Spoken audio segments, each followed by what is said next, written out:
Welcome to the Future State, the show where we take important topics from different industries, dissect them, and look at where they're heading in the future. I'm Nick Walter, CEO of Vortic Art, and I've been building technology companies for the last 12 years, as well as consulting and advising startups and blue chips. Danny Denhard, former crowdfunding, marketing and growth exec, currently founder of Focus.Business, the company culture and strategy advisory. I'm a professional coach and mentor, and of course the co-host of the Future State podcast. This week we'll be diving into the future state of the high street. Here's why it's interesting. We've seen shops reopening after lockdown and the return of people to the high streets, shopping centres, retail parks, people desperate to get out of the house and back into retail, or so it seems. And we've seen Poundlound announce their IPO, which is super interesting because we went through a period previously where the high street was in huge transition, and it was actually establishing a new type of high street around things like Poundland shops and cheaper stores that seem to rejuvenate certain high streets around the country. But the reality is that the high street's been in decline a long time, and the pandemic has accelerated the decline of the high street. In one report, by 5 years in 12 months, the decline has accelerated. So we thought it would be a good topic today to look at the high street and the future state. Should we get kicked off, Danny? I think we should. Interesting points around the future of the high street is just seeing, like I live in London, and just seeing how different London is and how quiet a lot of the centre part of London is, so central London. So Oxford Street, etc., is a bit of a ghost town. A lot of the big stores have shut. So Topshop obviously sold to ASOS, which is an online competitor. Going more local, I've seen actually more shops open to where I am in the surrounding area. So there's obviously a push towards local, but one of the really important trends, and if we were to break down the typical high street very quickly, it would include clothing stores. So you probably have a H&M or a New Look. There's beauty, a bakery, a betting shop and estate agents. There's likely something like a Greggs, a coffee shop, typically a chain now. So a Starbucks, a Costa. The telltale sign of a high street is usually an Argos. And then you've got a food shopping. You got your fast food, so there's typically a McDonald's, a Burger King or a KFC, a QSR, something like a Five Guys. You got a pharmacy, so a chain like Boots or Superdrug, and or they typically are quite closely positioned to each other. A department store. Then you got more of the food, more of the pubs and bars. You've typically got a charity shop. Some places like Watford, St Albans, Manchester, Birmingham, Liverpool have got nightclubs. You got DIY stores, maybe a cinema, and then the DIY stores like B&Q and a market. So a food market is typically something that springs up. One thing that sprung to mind when we were talking around topics this week and what happened was, is the high street something that's valuable anymore? Is it a resource that we really need? And if we were to really rethink what the high street is, would it be something that people would invest in and companies would pay a lot of money for ground rent and for staff in and staff retention and training? So there's a lot of things to dive into and things to consider when it comes to the high street, or in the US they call it strip malls. So it's stuff like, is the high street something that is relevant still, and is there a way that we could probably save it? So I don't know what your opinions are, Nick.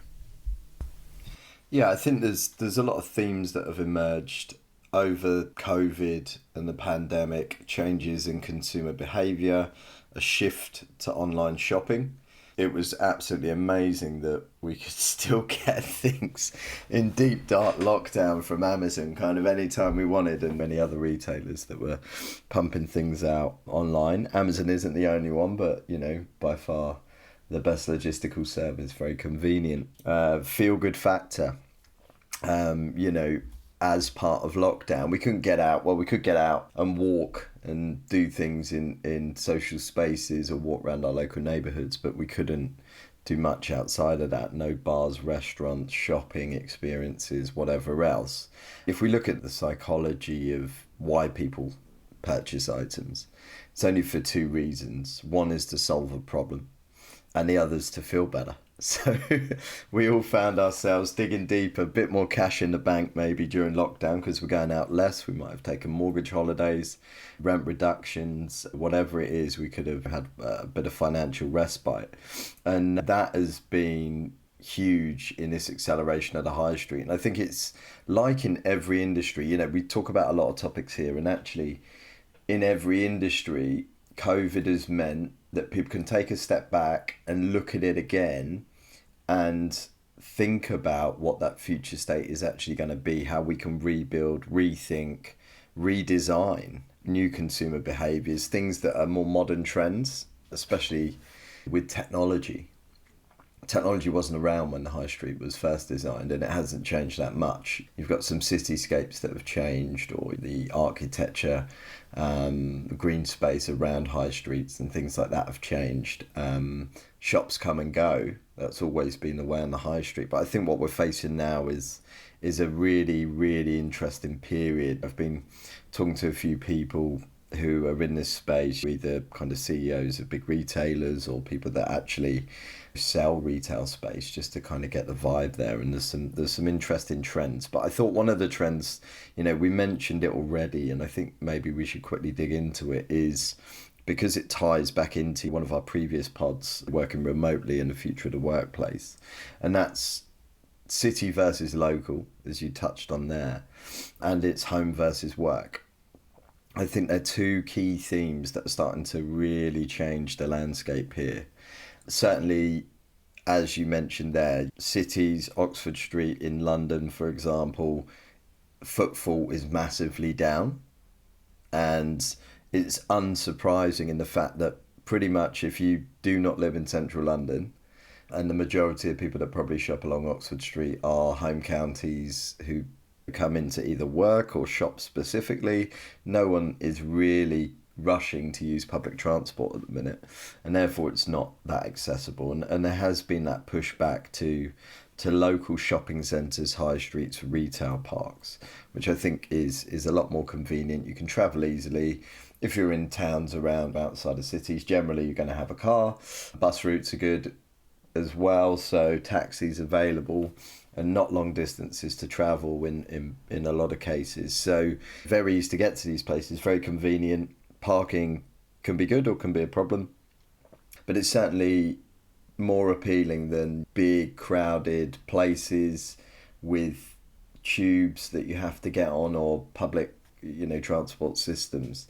And the local landscape is fascinating right now. If I was going to open a store anywhere, I'd want to do a small independent, and that's another theme, right? It's the theme of independence versus chains. That's another area that's quite interesting here. And I think what's always problematic in it doesn't really matter whether you're talking local or city, rents is always a problem, lease length is always a problem, fit costs is always a problem. And these are some of the things that I think, for me, have got to change first and foremost. There's got to be more agility in how landlords lease their spaces. The spaces themselves have got to be more adaptable, and they've got to have more of a community appeal as well. What does the community want to see in these spaces? How can the community help validate the shops, the products, the services that are sold out of these retail spaces, to mean that they're almost ensuring that there will be footfall and there will be the ability to run a successful business, because it's actually based on the needs of the surrounding community. I think that's different from the chains. The chains just pop up where they can, and actually, like, a lot of people like change due to the convenience, due to if we take restaurants, it's such an easy one to kind of go with. Your typical like Wagamamas, GBKs, like all these type ones. Now, personally, I'd rather go to an independent restaurant where I feel like the chef there, the owner there, love that business. They're putting all of their heart and soul into that business, and they're trying to make it work, rather than these kind of rinse and repeat passing through. I'm a Wagamama worker and then I go somewhere else and I don't like it there, and it's just like a circuit where you don't really get the craft. It feels like you don't get the craft. You can't just change a recipe slightly or something like that. It's all pretty set. And I think that I'd love to see this uprising, and it's certainly happening in independent shops and restaurants,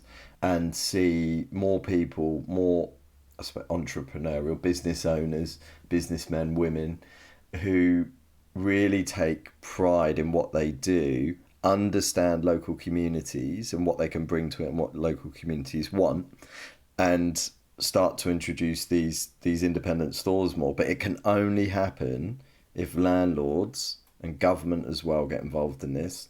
/ expensive rents, the rates are a problem, and like I said, the fit out costs and things like that for smaller businesses, even for bigger businesses. So I was speaking with someone who is involved in getting retail units sold in some very big high profile developments, and even they're having to, because they know the draw of, let's just throw a name out there, it's not specific to this scenario, but let's say John Lewis attract huge footfall in town centres generally and city centres.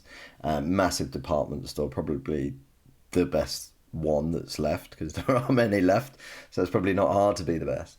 And even John Lewis need to be incentivised. Now, whether that is rate reductions because the person fitting out that retail space needs them in there to pull in footfall, so they offset their costs because it's going to benefit the other sales. If they say, oh, John Lewis are in here, then other retailers are going to want to get on board. Or whether it's free fit out of the store, there's incentives available for these bigger organisations that can pull footfall into locations. But what needs to happen actually is on the independent side, that are very community based, there needs to be something happening there where, you know, that something is taken into account to help take down those upfront costs, especially like the business rates and things as well. And I know there's been some government schemes, but we really need to see like a longer term strategy on how to power local business forward in the best way possible from the government. I agree. I think the one of the essential things is that you said around community, and 100% agree. The high street was historically, it was built from the 1870s basically to urbanise, because people had to travel more, had to commute more, and they couldn't grow as much food. So there's like the butchers and grocers that were like the prime examples, and even they started to think more futuristically and started to deliver food. They were there to serve the community. I think at the moment one of the big issues that we have is that because of the big brands and then a blend of small independents, it doesn't actually serve the community to what they want. And I think that's something that's going to be really important. I know in and around Farringdon, a lot of the landlords were very deliberate in who they allowed in and who they didn't, and how they wanted a blend of independents and larger well-known stores. One thing that's really important is we need to think around, is the high street something that we really need? And is it offering the greatest amount of experiences that people actually want? So historically, you could price haggle. You know, that's kind of stopped with all the big chains, and that's come around. I think it became a meeting place, and it was something to do for hours between friends. I don't think that's something that many people are doing as much as they used to. And I think that's something that landlords and governments have to really consider, is how do you drive footfall? So you need the big brands to drive footfall and drive attention, but then you need a good blend of independence. And I think the high street needs curating, it needs crafting, it needs people to think around and actively think around the stores that you want and the things that people want in person. So experience-based things, if it's makeup or clothing or etc., it has to be more than just go in a shop, window shop and disappear. It has to be much more immersive than that.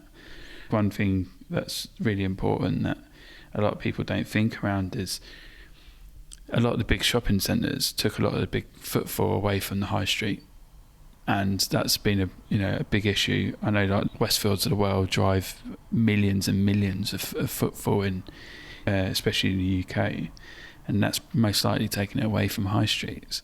So it's great to have these huge malls and these huge shopping centres, but did it actually answer the demand of the community, and is it something that people really want? So something that I've often thought around is, did online kill the high street, or did shopping malls kill the high street? And is it actually the marketplace's problems?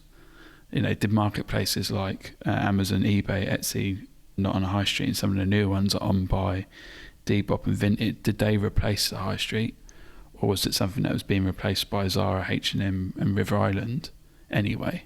There's a couple of things to dive into in that. I don't actually think some of the high streets were ready for staffing. I think they'd struggle for recruitment and retention. And because it's seen as a service job, unfortunately it's seen as low expertise. So I think locally it's very difficult for some high streets to stay open, because it's very difficult to hire the expertise or have the trust in the local community to be able to fulfil the requirements of that store. Well, this is where I always like to think on that last point of low expertise. I remember from my time in America, service-based jobs are less stigmatized in terms of the earning potential is quite high. So there's no real kind of shame in, they view it totally differently in the States to have kind of service-based jobs. You're earning really good money, sometimes better money than you would in an office job, being a waitress with tips or bartender with tips, whatever it would be. And in the US, totally different stigma attached to it. And I think here it's always been the valued from an employer perspective. They've driven down minimum wage kind of jobs in retail, and it's always been, the training's not sufficient. They don't really do a lot to instill like pride in the work that people are doing, and people feel undervalued because they're not rewarded adequately for the job they're doing. But it's a difficult job. You've got a lot of things going on. You've got customer service, you've got high levels of service, which is going to be the new trend really. To go along with, I totally agree, on the experiential side. And what does that come down to? That comes down to product experts, high levels of customer service, more concierge or personal shopping feel to things. And we can delve into that a little bit more in a sec. We need to reimagine, and retailers need to look at their staffing and really think about how they can make it more appealing to a wider base of audience. There was a really great thing that Gap did, and it's so simple, but it was so effective with their workforce. Gap introduced an app that allowed their shift workers basically in stores to say they couldn't work certain shifts and swap with other people and put their shifts up for claim on a mobile app. Revolutionary, but this only just happened. But it's made a huge difference to the happiness of workers, because they can manage their shift patterns a lot easier. They don't feel as stressed trying to swap with people. There's almost like a marketplace where you can list your shift and people can claim it, or you can easily swap with people. And it's just a real convenient thing in how tech has helped the quality of that work-life balance and work planning for people at the Gap. So something like that, you think, oh my God, like no brainer, but people aren't doing it. And it's that investment into staff, I think, from retailers. But the problem is, what we've got now is that's become harder than ever because margins are so squeezed. And margins are squeezed by the fact that anybody that is an online only can increase that margin. You've got logistical costs, but you haven't got rates, shop rents, huge staffing costs on shops. You haven't got insurances, all of the things that go with it to consider. So it's very, very difficult for retailers now. And I think there is a place for retail on the high street with some big players. The key now is, what is that experience for shopping? And there was always classic reasons to go shopping. I remember, probably we're a similar age, when we were growing up, you'd arrange to meet your mate in the local shopping centre when you're like 13, 14 years old. If someone's late, you had to go find a payphone and ring their house, and then they're probably not there anyway. And you're like, do I leave this spot that I've waited for with an hour where we agreed to meet? Because pre-mobile phones, so you just didn't know what to do. But you'd meet your mates there, you'd walk around the shopping centre, mums and daughters going on shopping trips, like families going on shopping trips. Like there were quite a few reasons to go to the shopping centre, and it was free. It was something to do to pass the time. You had impulse buys as well, right? And you don't get the same impulse buys online unless it's driven by online advertising, like in Instagram or something like that. Something grabs your attention, you end up clicking through and buying it, like if you've got disposable income to do that. But impulse buys are huge in physical retail. But that experience needs to become something more. There's so many options now that people can do, where we were hanging out at shopping centres because our options were limited. It was hang out in a shopping centre, go to the local leisure centre, or go play on a field somewhere, play a bit of football, or knock around like your local neighbourhood. Now there's all sorts going on. Like, don't get me wrong, everything costs. Near us, there's an indoor electric go-karts, indoor karting centre that's just opened, using some big retail units that went out of business. I think, John Lewis cottoned on to the fact that they could reduce their number of stores, focus on the more profitable stores in the kind of high footfall, good disposable income areas, and then they started to sell other stores off for affordable housing and development.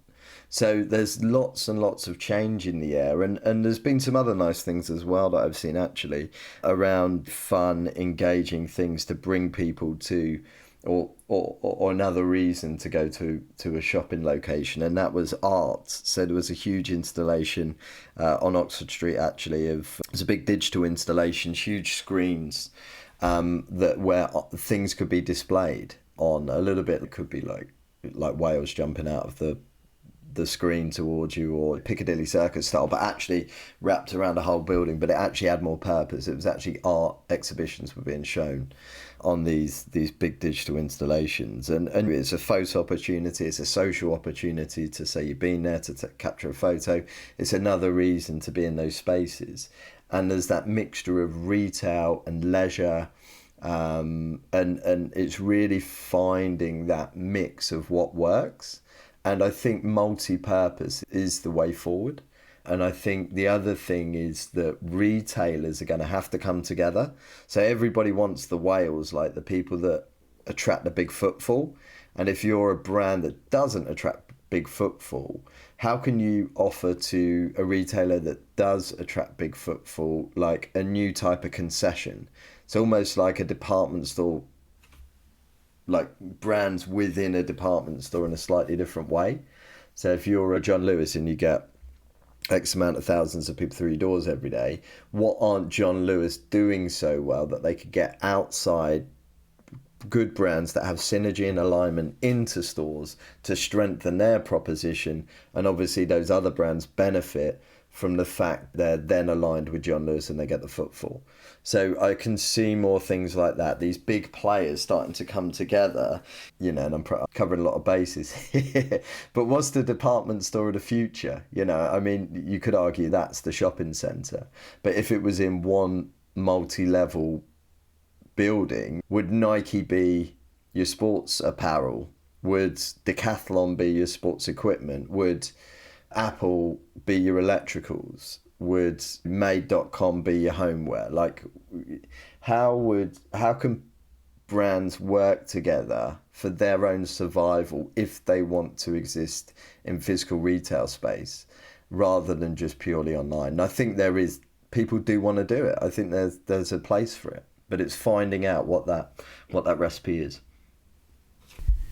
That ties in nicely, actually. We got a listener question from Simon Swan. It's around the role of the high street within multi-channel retailer plans. And his question is, how could retailers use their online and high street presence to support one another? So is it adopting high street presence to pop-up stores, last mile delivery, customer service? I'll give you my quick take on it, and then we'll get yours and we'll jump into the future state of. But I think your sort of phrasing nailed it for me. I think it is how the big department stores work with D2C brands, and how do they drive more interest in both brands. So it's like a collaboration part of it. I think one of the important things for a lot of the online stores is how do you marry the two worlds together. So I think actually if you go to store, then they'll deliver it really quickly to you. I know that essentially that's what Peloton really wanted to do, and I think that's a really good use case for a lot of people. Is they're online, they traditionally buy via online. They went on the high street, and they were very strategic in where they put their placements. So they're a good good use case to really answer Simon's question is, I think exactly you have to do the experimental things in store. You have to give an example to see the product, and then I think you have to deliver it and offer really localized customer support. So if you're not getting the person on the live chat or the phone, it's how do you get someone in person to help you? And I think that's where stores really have to own it. What do you think? Same. I just think that there's a place in that multi-channel strategy. I think it all depends on what your brand is and what you're selling. Like, I think Peloton's a really nice example of a new product that comes out. A lot of people would have been on the spin bike before, but that's not really what they're selling. They're selling the experience, how the classes can change your life. You got to almost buy into the Peloton brand, look at the quality of the bike. It's at a high price point. Like, your purchase decision's slightly different because of the price point. So there's certain things where it's either price point dictated, maybe product complexity dictated. Like, a really interesting example of this, I think, is TVs. TVs, everybody's used to now. There's not a ton of innovation in the space. Things come out, things come and go. Like, we're increasing resolution all the time, but not a ton of stuff changes. Picture quality is key, but the amount of times that you could buy a TV from Amazon versus going to a local store to see it, like a Curry's, for example. I think that's a shift where you're as happy buying online with a good deal as you are going to a store to see it, because the differences aren't that much. You just want to know how big it is, what resolution it is, and you can read reviews online. And that's the other thing that's changed, is reading reviews online, as well as the price point for a TV becoming more and more affordable. So I think it really depends on what you're selling. I think that I totally agree on the expertise level. This is, for me, what it's all about. It's that experience of not quite knowing, going somewhere and getting a really good service, a really good level of recommendations or knowledge of product that you're not getting online, that is not coming to life online. Like, when do you ever go online and shop and have an experience, in inverted commas? Like, yes, we can have nice user journeys and easy one-click purchase and things like that, but when are you having an experience that sticks with you? Very, very rarely. And I think that's what online struggles. And I'm in with my day job in the game of creating online experiences through art and people visiting exhibitions. Like, we want it to be impactful, we want it to be long lasting, and that kind of experience economy is something I think that has to grow within retail. And I think, beauty you touched on there, and I've been speaking to a beauty retailer CEO, and I know very, very well. And it is about, like, what are those moments in store where their staff become incredibly powerful in terms of, I don't know what to do with my makeup, I've got a skin condition. If you're looking for skincare, beauty, like, you want to go to a store, get an expert to sort you out with your products. That expert's there for you if you change your mind or if you need something else in future, and you can have a real experience. And that could be something that you go back to. I was speaking to my sister at the weekend, and she used to love going and getting her hair done. So she's got a wedding, she goes and gets her hair done at a local hairdressers, and then she goes to a local store that offers beauty, and they do her makeup for her ahead of the wedding, so doesn't want to do it herself. So what they got to home in on is, like, what are these moments that make sense, what are the products that make sense. And then I think there is that whole, it's up to the retailers to innovate that space, and then I think it's up to the landlords to create high streets of value and purpose. And I think that's the other thing as well. No one wants to support a Philip Green. No one wants to do it. From a philosophy perspective, an ethics perspective, like, why would you want to support a brand where you have someone like Philip Green behind it? You just don't. There's more questions arising all the time in terms of our purchasing habits and our ethical decisions around sustainability, around carbon footprint, fast fashion, the impacts of fast fashion on the environment. And that's also a big consideration in the landscape here. So I think there's a lot more we could delve into in future pods around the kind of sustainability angle as well, and actually how that affects cityscapes, high streets, town centres. This is probably a good place to do the future state of the high street / retail. I'll dive in quickly this week. So I think that you have to follow the trends.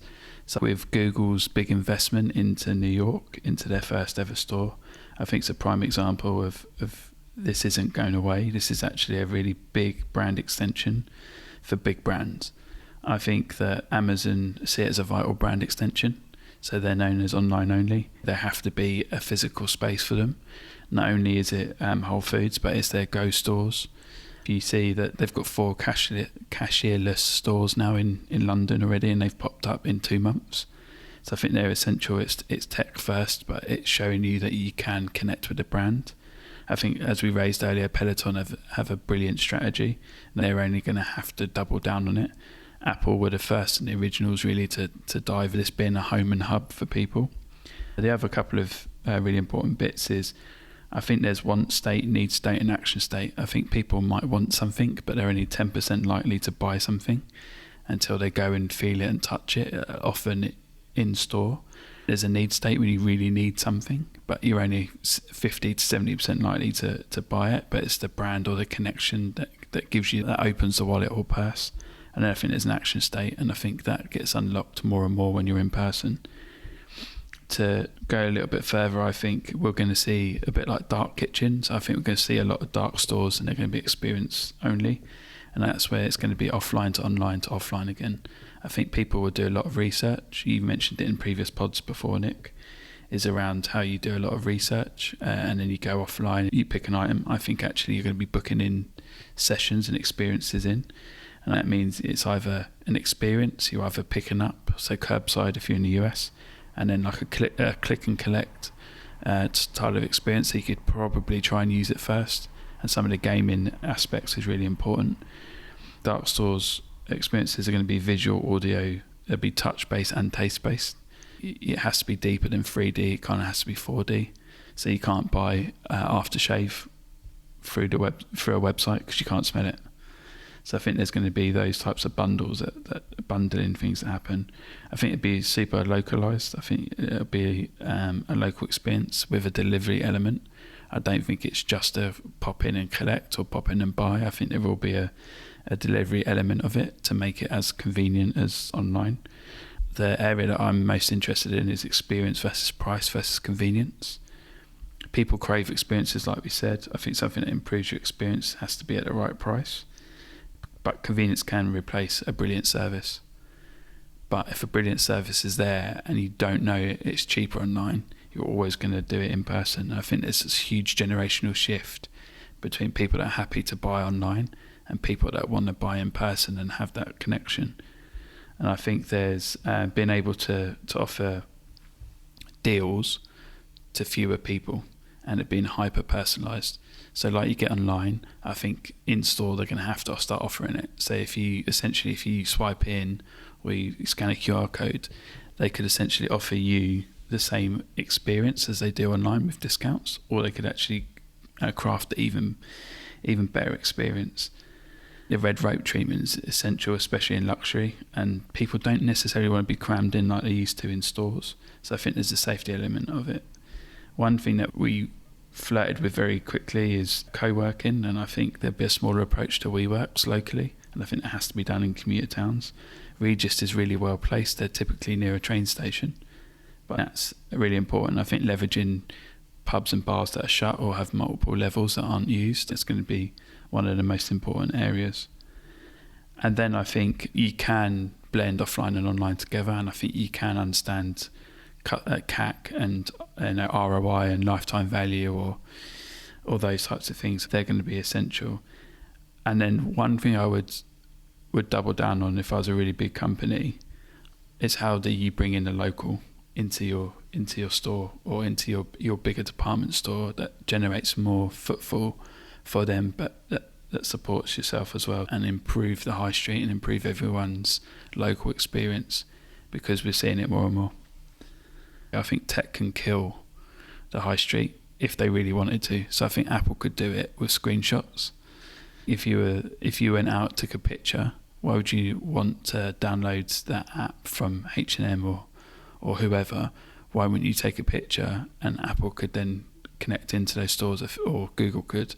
I think there's a way that these big tech companies could be very monopolistic in their approach, but I don't think that will happen for a few years. What's yours, Nick?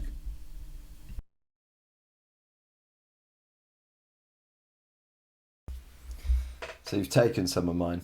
No, only joking. But I think so. The future state for me of the high street and retail is going to be personalised retail experiences that are available to all. So whereas like personal shopping and things used to be only your high rollers at places like Westfield who did the Richard Gere, I want to spend obscene amounts of money. It can be more available to all, and I think technology can have its play in that as well. For example, it's tailored around like shopping needs and shopping states. I'm going to a wedding and I need a new outfit and I want to try it on. Like, how can we use technology to help those use cases? I think retail needs to double down on its strengths. So immediacy, the fact that people can try things on, the service levels, getting tailored help and advice, and the experience that can be provided by people in shop, and also the sense base that you mentioned there, taste, touch, smell, audio. How can things play more of a part in the overall experience?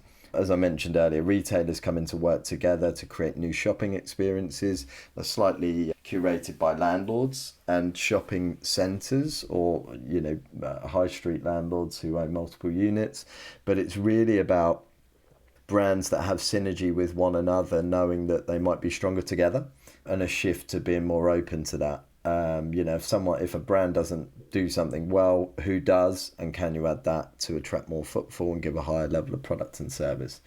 I think the understanding of customer data when it comes to footfall, online and offline, is key. There's so many, in past years, loyalty scheme providers that have millions of people in their loyalty schemes that do not know anything about the data outside of name, address, date of birth. Like, they were not mapping shopping patterns. They weren't really looking at any of the data to understand the customer in a better way, and how that can transfer to physical and digital. I think there's going to be a growth in multi-purpose centres. So that's old retail turning into housing, more leisure, more dining and drinking opportunities, sitting alongside your traditional retail, and also co-working spaces. I think these centres are going to become a real mashup of everything, and I think it's really based around like themes. So themes for areas like this, or for shopping. So things where all sustainable products, from furniture to fashion, places that people can buy into a philosophy and something that really aligns with their own personal preferences and ethics. And I think that's important as well. More agility and flexibility is needed in physical spaces. Landlords need to be more open to different funding models and different government levels of support as well, to really stimulate these centres where people can go, meet, and congregate and shop and live and work. And there's no better time. I see a real boom in independent stores if they can get the landlord part right and the cost part right. But stores that have real craft, and you're shopping local and supporting local, but the stores that are opening are connected with the communities. They know what the community wants. They understand the surrounding areas and attitudes, and I think there's a lot of scope in that. Arts, culture, leisure being the heart of high street experiences. They need to be nice, fun, cool places to hang out. Like, people want to go there. There's something new popping up, something new happening. Like, they've tried it with like flash mobs dancing in a shopping centre or something, but it needs to be more than that. It needs to be more meaningful. It needs to be more exciting, because it will attract families. If there's a lot of stuff going on, it will attract Gen Z if there's exciting pop-ups happening that are in line with their values. I think the high streets need to become more greener and solve issues around traffic, parking, pollution as well. As the byproduct of driving people to certain locations, you will get this, basically you're encouraging people to be in their cars more, to be on the roads more. You've got traffic congestion issues and all of these other things. So I think that needs to be thought about as well. multi-purpose office and retail. So like, how could my business have its own shop front and then have a coffee shop attached to it that's independent, and some kind of cool workshops going on and different things? So how can we reimagine these spaces that are already existing? It's a bright future. Yeah, it's exciting. I'd love to be in this space, actually. I think if you could actually go at it with a blank sheet of paper and see what you can do. And I think it's really going to depend on everybody coming together to save, in inverted commas, the high street or shopping centres or whatever. I think if everybody can come together, retailers, landlords, local councils, governments, and reimagine what it could be, I think it's a bright future. Thanks for listening to this week's The Future State of the High Street. You can go to thefuturestate.co.uk for the full listings and full transcript of it, and you can subscribe directly there. Alternatively, please do subscribe and leave us a review. 5 stars help us.